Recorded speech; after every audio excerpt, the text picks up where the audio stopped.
Ever find yourself flipping through the classics, you know? Those old black and white silent films, Yeah. like the grainy visuals, the flickering images, and that Mm. dramatic piano music. You really have to use your imagination. Yeah. Well, our deep dive today explores how self-driving tech is going through its own film revolution. Oh, interesting. Yeah, going from something like a silent film to, well, picture this, a full-blown 4K surround sound experience. It's a really fascinating transition, and it could completely change how we think about driving. Right. And not even just the technology, Yeah. but like how we experience the world from behind the wheel. Exactly, and our source uses this film analogy and specifically talks about Tesla's full self-driving FSD as the main example. Okay. It argues that right now these systems are kind of stuck in that silent film era. And it's important to understand why that is. I mean, for these systems to work at all, Yeah. they need a simplified version of the world. Okay.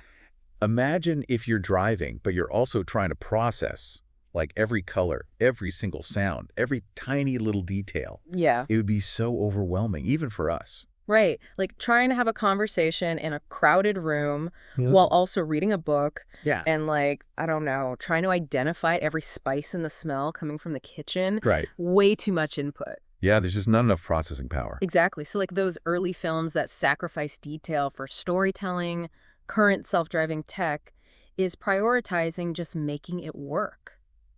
It's true. They're prioritizing function over a fully realized sensory experience. So those somewhat blurry visuals, the focus on those basic shapes and symbols, that's not about aesthetics, right? It's about giving the computer brains a manageable amount of information to work with. Precisely. And it's actually been a pretty successful strategy so far. Okay. Like those silent films, we're able to make you feel things and tell really compelling stories. Yeah. Current self-driving systems can navigate pretty complex places, even with a simple view of the world. Yeah. But the potential is there for something so much more immersive, Right. something that's closer to how we experience things. So then what is next for self-driving? What does this transition from grainy to glorious actually look like? Okay, so it sounds like self-driving cars are going to be getting like a serious sensory upgrade. Yeah. Our source uses phrases like 4K resolution and even spatial audio. It really does seem like the future of driving might feel like we're stepping into one of those high-budget action films. It's a good way to put it, yeah. Yeah. Because this isn't just about adding a few more pixels to a screen. Right. It's about creating a much richer experience, a more immersive experience that uses how our brains actually process the world around us. So let's start with the visuals. Okay. What does 4K or even 8K resolution bring to a self-driving system? Well, think about this. Yeah. Humans, we don't navigate the world by looking at a bunch of basic shapes. Right. We process a ton of visual detail. Yeah. And that's what helps us make sense of what we're seeing. Okay, so instead of just seeing a stop sign, a higher resolution system would register the wear and tear on it. Exactly. Or even like a sticker someone put on it. Right, and that extra detail. Yeah. It might not seem that important, I guess not. but it could be the difference between recognizing a hazard and just completely missing it. Interesting. So it's not just about making the car's view like prettier, right? Right. It's about making it smarter, more like how we process things. Exactly, and that's just the start. Oh, The source also talks about something called spatial audio. spatial audio. Yeah. What is that? So think about all the sounds you hear when you're driving, Okay. like a horn honking, tires screeching, a siren maybe in the distance. Right. Those are really important. They are, yeah. I've definitely misjudged where a siren was coming from. Yeah, Being able to like pinpoint that would be a game changer. exactly. And that's what spatial audio does. Yep. It lets the car place those sounds in a 3D space. It's like giving the car a way better sense of hearing than we have. So it can react to things it can't even see yet. Exactly. This all sounds incredible, but just like in those action films, there are always some obstacles. Yeah. What are the challenges to making this HD future real? Okay, so we're talking about cars that can like see everything in super detail Yeah. and pinpoint those sounds perfectly fallibly. It's pretty wild. But as always, cool tech doesn't just happen overnight, right? What are some of the challenges to making this HD future a reality? Well, the source talks about three main challenges. Sure. The first is processing power. Makes sense. All those high-res cameras and spatial audio sensors, Yeah. those are going to be creating just mountains of data. Right, and we need a way to process that in real time, all the cars moving. Yeah, That's a exactly. lot to handle. It is. Even the simplest self-driving systems right now, those take a lot of computing power.